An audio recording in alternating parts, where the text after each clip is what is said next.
सुप्रभात देवियों और सज्जनों, मैं कर्नल सोफिया कुरैशी और मेरे साथ विंग कमांडर व्योमिका सिंह आज आपको 6 से 7 मई 2025 की रात 1:05 से 1:30 बजे के बीच भारतीय सशस्त्र बलों द्वारा अंजाम दिए गए ऑपरेशन सिंदूर के बारे में जानकारी देंगे। ऑपरेशन सिंदूर 22 अप्रैल को पहलगाम में हुए विभत्स आतंकवादी हमले के शिकार मासूम नागरिकों व उनके परिवारों को न्याय देने के लिए लॉन्च किया गया था। इस कार्रवाई में 9 टेररिस्ट कैंप्स को टारगेट किया गया और पूरी तरह से इसे बर्बाद किया गया। पाकिस्तान में पिछले 3 दशकों से टेरर इंफ्रास्ट्रक्चर का निर्माण हो रहा है। इसमें recruitment, indoctrination centres, training areas व लॉन्च पैड शामिल थे, जो पाकिस्तान और पाक अधिकृत जम्मू कश्मीर POJK दोनों में फैले हैं। Operation Sindoor was launched by Indian Armed Forces to deliver justice to the victims of Pahalgam terror attack and their families.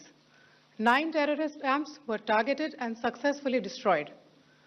Over the last 3 decades, Pakistan has systematically built terror infrastructure.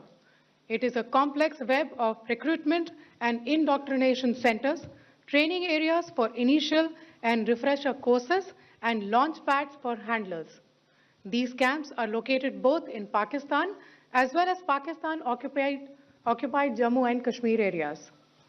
Some of the well-known training camps are located, as you can see on the screen. They are distributed from Savai Nala in the north, counting to approximately 21, ending at Bhagalpur to the south.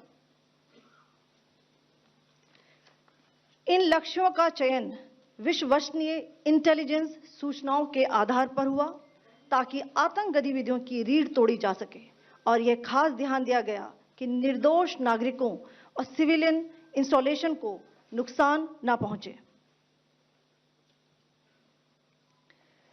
The selection of these targets for Operation Sindoor was based on credible intelligence inputs and role of these facilities in perpetrating the terror activities.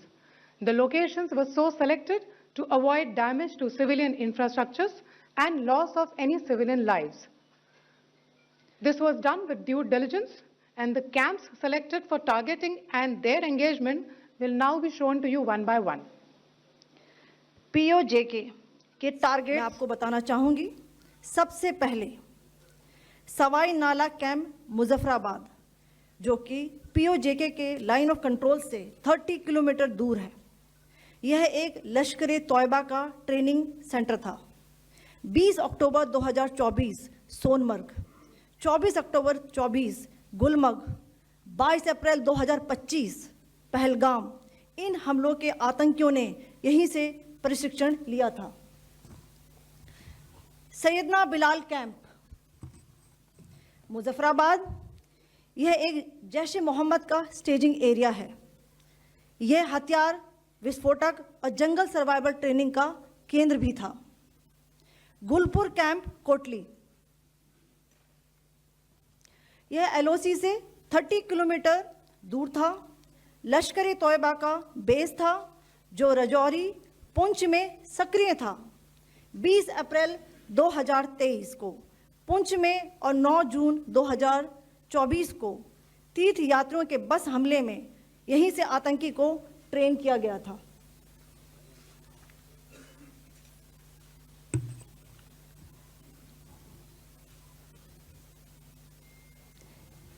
Barnala camp Bhimber, ये LOC से 9 kilometre दूर है। यहाँ पर हथियार, handling, IED व जंगल survival का प्रशिक्षण केंद्र था। अब्बास कैंप कोटली,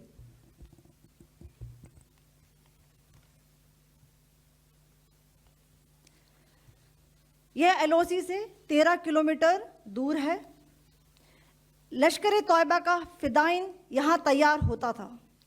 इसकी कैपेसिटी 15 टेररिस्ट को ट्रेन करने की थी।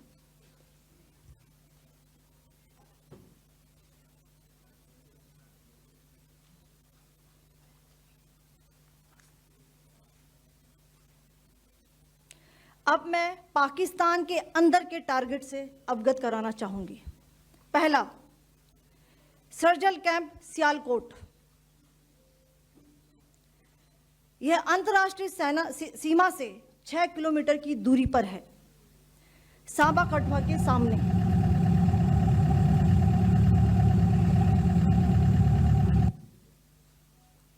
मार्च 2025 में जम्मू एंड कश्मीर पुलिस के 4 जवानों की जो हत्या की गई थी, उन आतंकवादियों को इसी जगह पर ट्रेन किया गया था।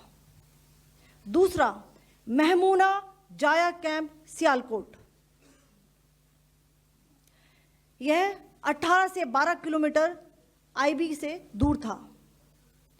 हिजबुल मुजाहिदीन का बहुत बड़ा कैंप था।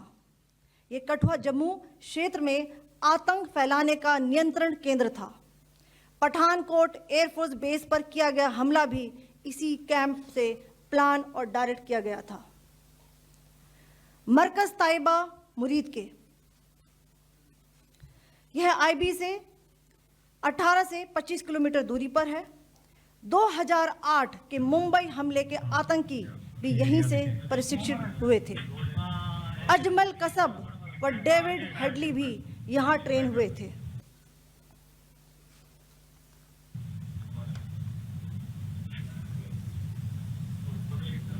आगे दूसरा आया।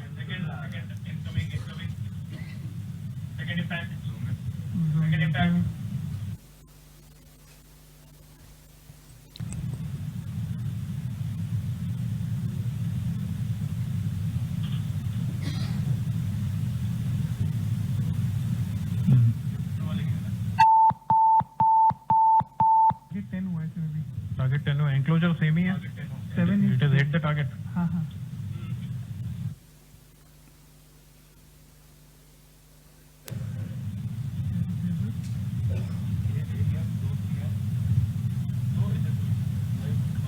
तीसरा आ गया सर, इम्पैक्ट।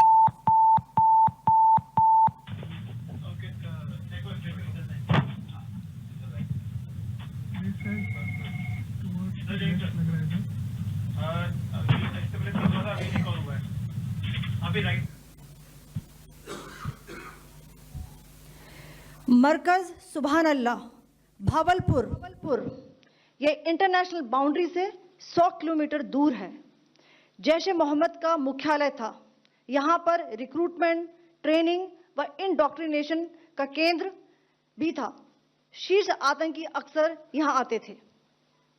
मैं आप सबको बताना चाहती हूँ कि किसी भी सैन्य ठिकाने का निशाना नहीं बनाया गया और अभी तक किसी तरह की नागरिक क्षति की रिपोर्ट नहीं है।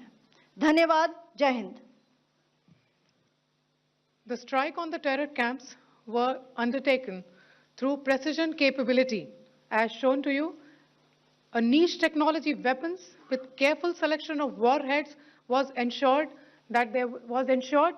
so that there will be no collateral damage. The point of impact in each of the target was a specific building or a group of buildings. All the targets were neutralized with clinical efficiency, and the results reiterate the professionalism of the Indian Armed Forces in the planning and execution of their operations. No military establishments were targeted. India has demonstrated considerable restraint in its response. However, it must be said that the Indian Armed Forces are fully prepared to respond to Pakistani misadventures, if any, that will escalate the situation. Jai Hind, and thank you very much.